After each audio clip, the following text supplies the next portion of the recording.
मृत्यु के उपरांत क्या? एक बार बुद्ध से मलुक्य पुत्र ने पूछा, भगवान, आपने आज तक यह नहीं बताया कि मृत्यु के उपरांत क्या होता है। उसकी बात सुनकर बुद्ध मुस्कुराए।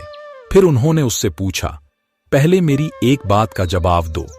अगर कोई व्यक्ति कहीं जा रहा हो और अचानक कहीं से आकर उसके शरीर में एक विष बुझा बाण घुस जाए तो उसे क्या करना चाहिए? पहले शरीर में घुसे बाण को हटाना ठीक रहेगा या फिर देखना कि बाण किधर से आया है और किसे लक्ष्य कर मारा गया है?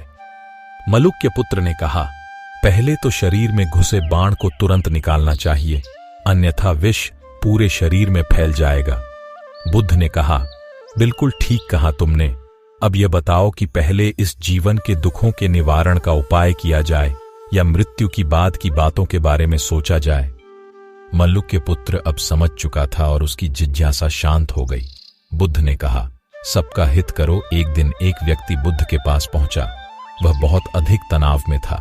अनेक प्रश्न उसके दिमाग में घूम घूम कर उसे परेशान कर रहे थे, जैसे आत्मा क्या है, आदमी मृत्यु के बाद कहां जाता है, सृष्टि का निर्माता कौन है, स्वर्ग नरक की अवधारणा कहां तक सच है और ईश्वर है या नहीं। उसे इन प्रश्नों के उत्तर नहीं मिल रहे थे। जब वह बुद्ध के पास पहुंचा तो उसने देखा कि बुद्ध को कई लोग घेर कर बैठे हैं। बुद्ध उन सभी के प्रश्नों व जिज्ञासाओं का समाधान अत्यंत सहज भाव से कर रहे हैं। काफी देर तक यह क्रम चलता रहा, किंतु बुद्ध धैर्यपूर्वक हर एक को संतुष्ट करते रहे।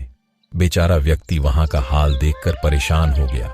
उसने सोचा कि इन्हें दुनियादारी के मामलों में पड़ने से क्या लाभ, अपना भगवत भजन करें और बुनियादी समस्याओं से ग्रस्त इन लोगों को भगाएं। किंतु बुद्ध का व्यवहार देखकर तो ऐसा लग रहा था मानो इन लोगों का दुख उनका अपना दुख है। आखिर उस व्यक्ति ने पूछ ही लिया, महाराज, आपको इन सांसारिक बातों से क्या लेना देना? बुद्ध बोले, मैं ज्ञानी नहीं हूं और इंसान हूं। वैसे भी वह ज्ञान किस काम का जो इतना घमंडी और आत्म केंद्रित हो कि अपने अतिरिक्त दूसरे की चिंता ही न कर सके। ऐसा ज्ञान तो अज्ञान से भी बुरा है। बुद्ध की बातें सुनकर व्यक्ति की उलझन दूर हो गई। उस दिन से उसकी सोच व आचरण दोनों बदल गए। कथा का सार यह है कि ज्ञान तभी सार्थक होता है जब वह लोक कल्याण में संलग्न हो।